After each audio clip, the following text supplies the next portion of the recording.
Ladies and gentlemen, Magnus Carlsen has entered his dad era.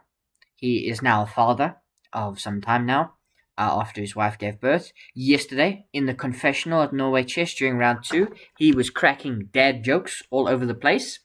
Um, but the reason I bring all of this up is because his chess, particularly his classical chess, does not seem to be up to scratch anymore. He has not won either of his two classical games. There was only one game today at Norway Chess that was decided in the classical chess portion. There were 5 Armageddon matches. Yesterday, Magnus Carlsen missed a win in his classical game against Vincent Keymer. He did ultimately win in the Armageddon, but he missed a clean win. And today we was talking about the NBA app and how they weren't working properly and so on. It was a very interesting day. But what was more interesting was what happened on the chessboard. Praggnanandhaa Ramesh Babu versus Magnus Carlsen. We have e4 from Prague. Most of the games we've looked at so far in this tournament have gone d4, but Prague plays e4. And Magnus responds with a Sicilian defense. Yesterday, he had a very interesting game with the white pieces against Keymer in the Sicilian. He goes to that. We get knight f3 and d6. d4, takes, knight to f6, knight to c3, and Magnus Carlsen plays the Najdorf Sicilian. I do not remember the last time Magnus Carlsen played a Najdorf Sicilian. It is played a lot at top level, but not necessarily by Magnus Carlsen. I mean, when he's played Sicilians in the past, he's favored the Kalashnikov, he's favored the Sveshnikov, he's played a whole bunch of different weird sidelines. He doesn't often go for the Najdorf because it is so theoretically dense. Prague elects to play h4, which is a move. I mean, it's a move. As I've said in the Najdorf before, White has got like 15 options here. You can play h4, you can play rook g1, you could... I mean, g4, you could probably play it, hangs upon. But rook g1, h4, any of these bishop moves, I think, is about a move. Any of these bishop moves is a move. The knight coming back is a move. Like, the queen coming out is a move. Like, there's so many moves here. So h4 is what Prague chooses. Magnus plays h6. We get bishop to c4. Now only 2 games left in the Masters database. Neither of them by particularly well-known players, although the top one, which was won by White in 2019, does seem to have like some 2600s. We get e6. We get a3. We get knight to c6. And officially no games left in the Lichess Masters database. We get bishop to e3, bishop to d7, and the bishop drops back. You can see it is 10 moves in the Najdorf Sicilian. Magnus Carlsen has spent close to 50 minutes, and Praggnanandhaa has spent 30 minutes. This is a very interesting position. Very, very interesting. We get bishop e7, queen e2, and now h5. h5 is such a fascinating move, because you would think short castles. That's what you want to do. The problem is g4. g4 is always a problem. So you may want to play queen c7 and long castles. So h5 is just a move. It's a slow move. Very slow. It's the slowest thing Magnus can do without changing the position too much. And not committing the g-pawn forward, not moving any of his pieces, and not touching his queen. And not committing the king. That is the slowest move he can do. And now he says to Prague, alright, you can do nothing else. Prague could, of course, try and go for something like f3, but Prague has to make a choice. Is he going short or is he going long? He plays f3. He says, Magnus, what are you going to do? Magnus puts his knight in the center, knight e5. He has to touch one of the pieces. Now there's no tension anymore. And Praggnanandhaa Ramesh Babu plays long castles. Magnus plays rook to c8. He is not interested in queen c7 and long castles himself. The moment Prague commits his king, rook on the c-file. This is what the Sicilian defense is all about. b5 is coming, queen a5 is coming, and he can play short castles, or because the center is quite locked, for the time being, maybe king f8 is even just a move. Bishop to g5, and now boom, rook takes c3. It's a very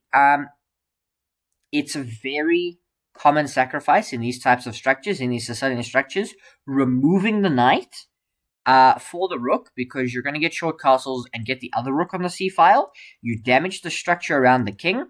It is a very thematic sacrifice. Prague is forced to take, And now we get the move queen a5. Look at that. I created weaknesses. I'm now hunting them down. Very even on the time. King to b1. Magnus can now take either of the two pawns. He takes on a3. And now we get f4. Where's the knight going to go? Where's the knight going? Knight goes to g4. It's hard to understand. And this move that Magnus has to play, he has to go back to c6.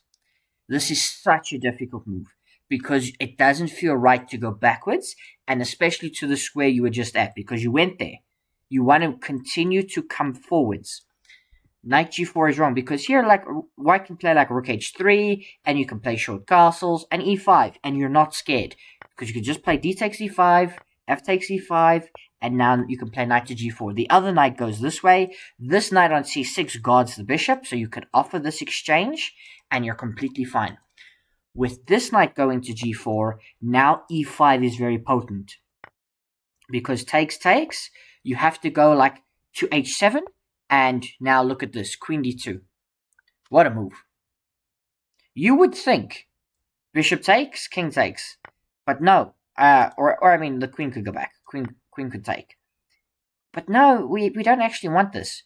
Queen d2, lovely move. Just shifting across, guarding this. Just an extra layer of protection because, you know, black was threatening to win a pawn. Magnus puts the knight back on f8. We get this knight dropping to f3. Now the queen comes to c5, and Magnus is on the defense. So we get bishop takes, queen takes. Now look at this. Knight jumps to g5. This bishop is a killer. An absolute killer. And the f-file is open. You know, like rook f1. Either of the rooks coming. It is massive pressure for Magnus Carlsen. We get knight to g6. This knight jumps out to e4. Look at where this knight can go. And also, hello? You could sack back. Knight 6 takes e5. Check. King slides over to f8. And now look at that. Rook hf1. Massive weakness. Massive weakness. Everything is a problem in Magnus Carlsen's position. He brings the knight back to f6. But look at this. Queen d4. Shish kebab. Knight eg4. And look at this. I take a pawn. It's inaccurate, but it's fine. Because now we get bishop b5 with a tempi. Check. And we get the queens off the board. Magnus Carlsen has to defend an endgame. Not win one. Defend one. Because c4 comes. The bishop gets kicked. The rook now infiltrates. The bishop comes back to hit the knight. The knight gets defended. And Magnus picks up a pawn. There was a fork there. Targeting the knight and the pawn. We get rook to g1. Bishop drops back. The bishop continues to get hit. And now it has to be defended. You might say, wait, hang on. I don't understand. Why is Magnus just not like taking this? The problem is his coordination is really, really bad. And the c-pawn is going to be very strong because this rook struggles to get out. And the more pieces you trade, remember a long time ago, Magnus Carlsen sacrificed a rook. A rook for that knight. So he's down in exchange. So he really needs productive play. But he's not getting it. He's not getting it. And oh my word, Praggnanandhaa in some time pressure with minutes, like just over a minute on the clock, blunders it back. Not only does it, he doesn't even blunder it to a draw. Magnus Carlsen is winning in this position. Absolutely winning. The winning move here for for Prague is h takes g5. H takes g5 continues everything because you can just follow the line like h4, rook h3, rook h5, knight d6. Now knight d6 in this move order is fine because the position has changed. Knight d6 immediately means that Magnus can play g4.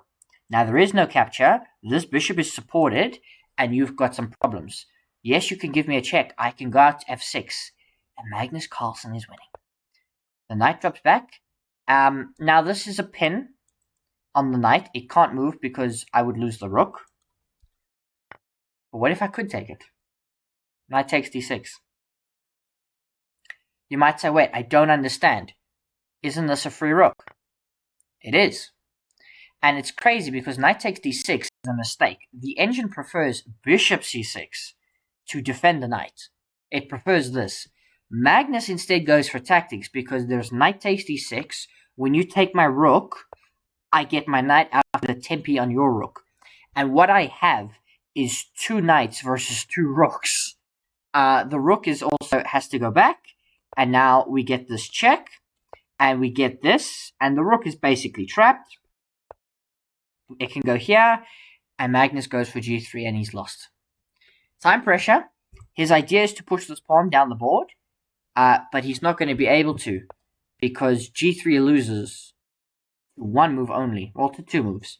Pragg misses them both. He plays c6. There's 2 defensive resources. The easiest one is rook to g8, just to gather this pawn. Because if you continue to push, I remove, and I'll sack one of the rooks for the piece. Because this falls with check. It is the big thing here. So if I play rook g8 and you push again, what I just do is rook takes g2, easiest because the bishop is pinned to the and now you'd have to play something like knight d4 to just continue to defend, and you're probably going to lose this. The other idea of the g3 is to play just rook takes f3, check, knight takes f3, and c6. You struggle to defend. There's knight takes h4, c7, now g2, c8 queen, g1 queen, and white is slightly better. So this is maybe not the line. So one of those 2 moves kind of is good for Pragg.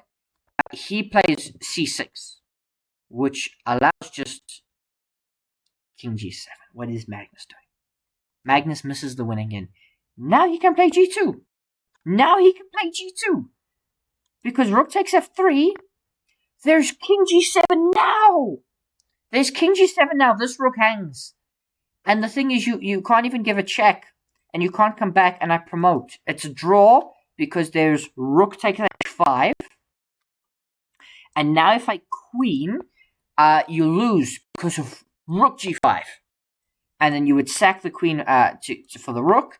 And this endgame would be, there would be, for example, knight takes c6. And this game is better. Magnus misses this.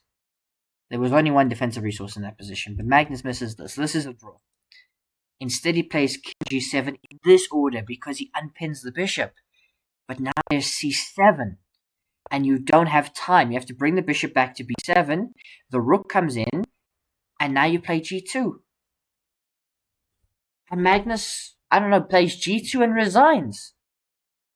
Because he's just lost. There's like rook d1. And now what?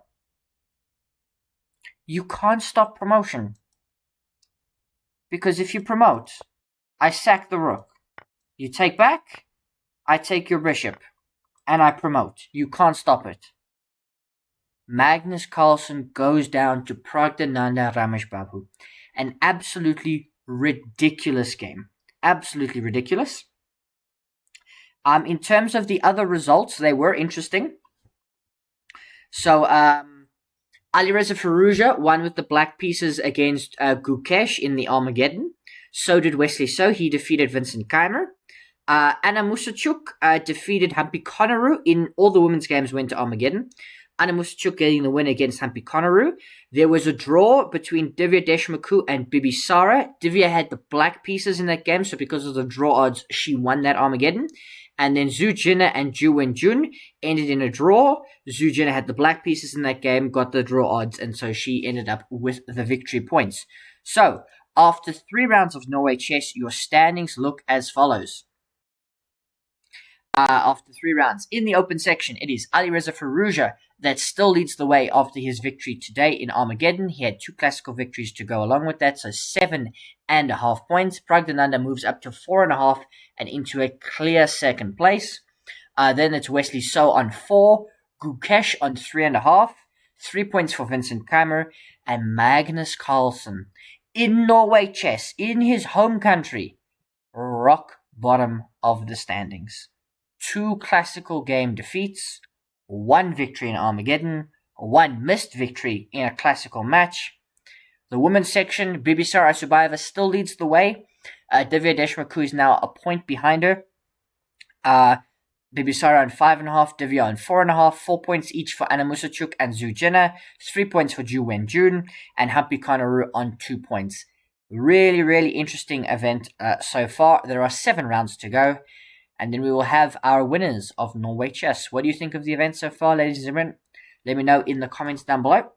It has been very fascinating to continue to follow everything along, and I hope you are enjoying it as well. Cheers!